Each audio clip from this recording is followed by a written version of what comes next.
Señor, de este instrumento, Señor. En el nombre de Jesús, Padre, declaramos, Padre, que la fluidez, Señor, será en él, Padre, guiada por tu Espíritu Santo. En el nombre de Jesús. Amén. ¿Pueden tomar su asiento, hermano? Aleluya. Abran sus Biblias en el Evangelio de Lucas, capítulo 21, por favor. El tema de esta tarde se titula Jesús es la esperanza para el futuro. La verdad central dice: los seguidores de Jesús tenemos una esperanza para el futuro. Nuestro versículo clave lo encontramos en Lucas 21, versículo 28. Dice así: la bendita palabra de Dios se lee en nombre del Padre, Hijo, Espíritu Santo. Cuando estas cosas comiencen a suceder, ergíos y levantad vuestras cabezas, porque vuestra redención está cerca. Jesús es la esperanza. La esperanza es la virtud que capacita al hombre para tener confianza de alcanzar la vida eterna con ayuda de Dios. Aleluya. Sin que nadie ni nada nos distraiga de nuestro objetivo. Lucas nos da unas buenas recomendaciones para esto. Dice: rechazar a los falsos maestros, no temer cuando el mundo aparentemente se derrumba, reconocer las señales que indiquen la venida de Cristo y los propósitos del reino de Dios. En Lucas 21 vemos que cuando Jesús salió del templo después de estar observando la ofrenda de los ricos y de la viuda, escuchó a unos de sus discípulos que estaban admirando a los acabados del templo, ¿verdad? Es que eran unos acabados tan perfectos en piedra que aquello era una obra de la arquitectura. Era un lugar donde ellos creían que estaba Dios, y aquel templo era el orgullo de los judíos.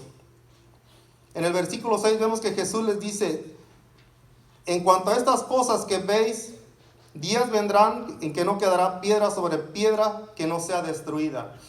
Aquí Jesús les estaba profetizando la destrucción del templo, que sería unos 40 años más tarde, cuando el ejército romano lo destruiría bajo el mando del general Tito, que fue en el año 70 después de Cristo. Los discípulos, al escuchar estas palabras y lo terrible que sería, pensaron que sería el fin de los tiempos, tiempo en el cual Jesús establecería su reino en la tierra. Y vemos que le hacen dos preguntas en el versículo 7. Dice: Maestro, ¿cuándo será esto y qué señal habrá cuando estas cosas estén para suceder? Es muy importante ver la respuesta de Jesús, ya que no da una fecha exacta, sino solo ciertos eventos que menciona a un futuro próximo, y anunciando su próximo regreso, y haciendo una advertencia a todos los ahí presentes, a todos sus discípulos, pero extendiéndose a lo largo de la era de la iglesia, en el cual estamos incluidos usted y yo, mi hermano. Santo, aleluya. El versículo 8 dice: mirad que no seáis engañados, porque vendrán muchos en mi nombre diciendo: yo soy el Cristo, y el tiempo está cerca, mas no vayáis en pos de ellos. El 9: y cuando oigas de guerras y de sediciones, no os alarméis, porque es necesario que estas cosas acontezcan primero, pero el fin no será inmediato. Estas advertencias Jesús las hizo a los discípulos 14 veces en los evangelios. Les avisó que vendrían falsos profetas, falsos maestros, con apariencia de hombres justos y vestidos de ovejas. Era para engañar a la gente, y estos han existido en todos los tiempos. Hoy en día los vemos al frente de grandes congregaciones haciendo grandes y maravillosos milagros. Pero ¿quién es el que imita las obras de Dios casi a la perfección? Es Satanás, el imitador, el engañador, que valiéndose de personas que tienen carisma y talento, y poniéndolos en puestos importantes, ayudándolas a tener el éxito, estos nos colocan en esos puestos con el único motivo de destruir la obra de Dios. ¿Ya? Y que por medio de los espíritus engañadores, estos falsifican los dones del Espíritu Santo, aparentando dar bendición, pero esto después se convierte en una maldición. Estos incluso leen los textos de la Biblia para que hagan creer que es obra de Dios.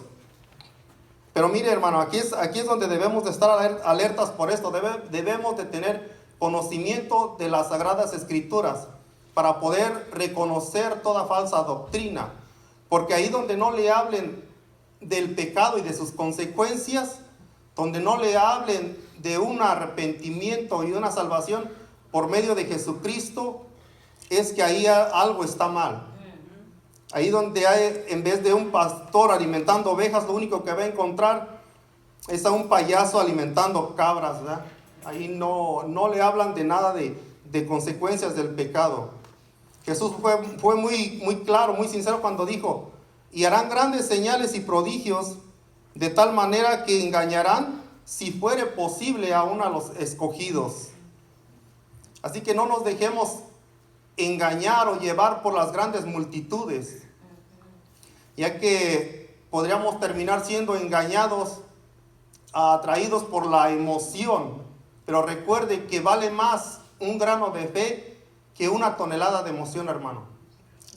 Es muy importante no dejarse llevar por la emoción, ya que ni rumores ni guerras nos muevan de nuestra fe. Mantengámonos firmes y confiando en Dios, que Él nos ayudará y nos ayudará en todo momento y en cualquier circunstancia, porque los tiempos que siguen serán terribles. Dice, y habrá grandes terremotos, del 11 al 17, y habrá grandes terremotos y en diferentes lugares hambres y pestilencia, y habrá terror y grandes señales del cielo, pero antes de todas estas cosas os echarán mano, y os perseguirán, y os entregarán a las sinagogas y a las cárceles, y serán llevados ante reyes y ante gobernadores por causa de mi nombre. Y esto os será ocasión para dar testimonio. Proponed en vuestros corazones no pensar antes cómo habéis de responder en vuestra defensa, porque yo os daré palabra y sabiduría, la cual no podrán resistir ni contradecir todos los que se opongan, mas seréis entregados aún por vuestros padres y hermanos, y parientes y amigos, y matarán a algunos de vosotros. Estos versículos advierten de que los discípulos sufrirán persecuciones, serán odiados y rechazados. Y estas persecuciones van a ir aumentando, porque de hecho ya comenzaron desde el tiempo de los apóstoles. Pero conforme vaya pasando el tiempo van a ir aumentando y haciéndose cada vez más fuertes, más violentas, ¿eh? Y no vendrán solo de las autoridades religiosas ni civiles, sino vendrán de familiares, amigos y parientes, donde seremos aborrecidos, rechazados y dice que llevados a prisión, ¿eh? Por el solo hecho de creer en Jesús. Y algunos serán asesinados, y de hecho esto ya lo estamos viendo, que ya está pasando desde tiempos atrás. Están matando a la gente, ¿verdad? Pero Jesús nos dice que nos mantengamos firmes, porque en medio de la prueba y de la lucha es donde se manifiesta el poder de Dios. Y esa es la ocasión para dar testimonio del poder de nuestro Señor. Jesús dice que no nos preocupemos por lo que vayamos a decir o a contestar, ya que el Espíritu Santo que mora en nosotros es el que pondrá la palabra de sabiduría en el momento preciso y en la hora correcta. Gloria a Dios. Solo tenemos que confiar en Dios, creer en Él, ¿verdad? Porque Él es su promesa que nos ha dado. Mire, una promesa que tenemos bellísima es en el versículo 18, que dice: pero ni un cabello de vuestra cabeza perecerá. Dios nos da a entender que Él se manifestará aún en los detalles más pequeños. Él nos dará la protección en el área espiritual. Haciendo énfasis en el versículo 19 que dice: con vuestra paciencia ganaréis vuestras almas. Él nos pide la paciencia, hermanos, que en medio de la fe, perseverar, ¿verdad? Para no tomar una decisión que después nos podamos arrepentir, ¿verdad? Porque Él dice que porque todo aquel que quiera salvar su vida, la perderá. Y todo el que pierda su vida por causa de mí, la hallará. Eso es lo que dice Jesús. Él nos promete una vida eterna, y esa es nuestra esperanza de todo cristiano. Sí, Señor, aleluya. Los versículos del 20 al 24 dicen así: pero cuando vieres a Jerusalén rodeada de ejércitos, sabed entonces que su destrucción ha llegado. Entonces los que estén en Judea huyan a los montes, y los que estén en medio de ella váyanse, y los que estén en los campos no entren en ella, porque estos son días de retribución, para que se cumplan todas las cosas que están escritas. Mas hay de las que estén encintas y de las que crieren aquellos días, porque habrá gran calamidad en la tierra e ira sobre este pueblo, y caerán a filo de espada y serán llevados cautivos a todas las naciones, y Jerusalén será hollada por los gentiles hasta que los tiempos de los gentiles se cumplan. Estos versículos se refieren al primer periodo del futuro próximo del pueblo de Dios. Refiriéndose a la caída de Jerusalén, es una advertencia de la destrucción que haría Roma. La palabra destrucción se refiere a la profanación y destrucción del templo. Jesús les dice que cuando vean al ejército romano, huyan, que salven sus vidas. Estas palabras las debieron haber recordado muchos cristianos que al ver a los ejércitos lograron escapar antes de que los romanos destruyeran la ciudad y el templo en el año 70 después de Cristo. Las palabras de Jesús dan a entender que aquellos días serían devastadores, pero les recuerda que es el cumplimiento de las profecías. Oseas 9:7 dice así: vinieron los días del castigo, vinieron los días de la retribución, e Israel lo conocerá. Necio es el profeta, insensato el varón de espíritu, a causa de la multitud de tu maldad y gran odio. Sucedía que cuando un profeta le hablaba al pueblo de Israel del pecado que estaban cometiendo y les decía del juicio venidero, estos lo juzgaban de loco y de necio.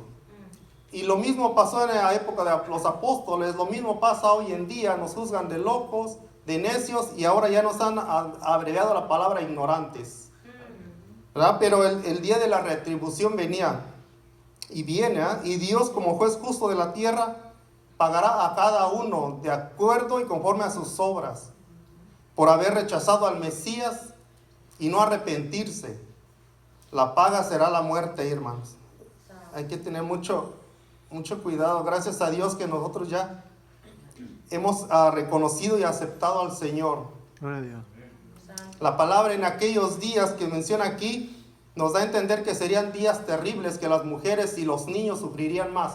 Que dice que a las mujeres embarazadas les extraían los niños. El historiador Josefo nos dice que durante un largo bloqueo a la ciudad, el hambre hizo que las mujeres, las madres, comenzaran a devorar a sus propios hijos.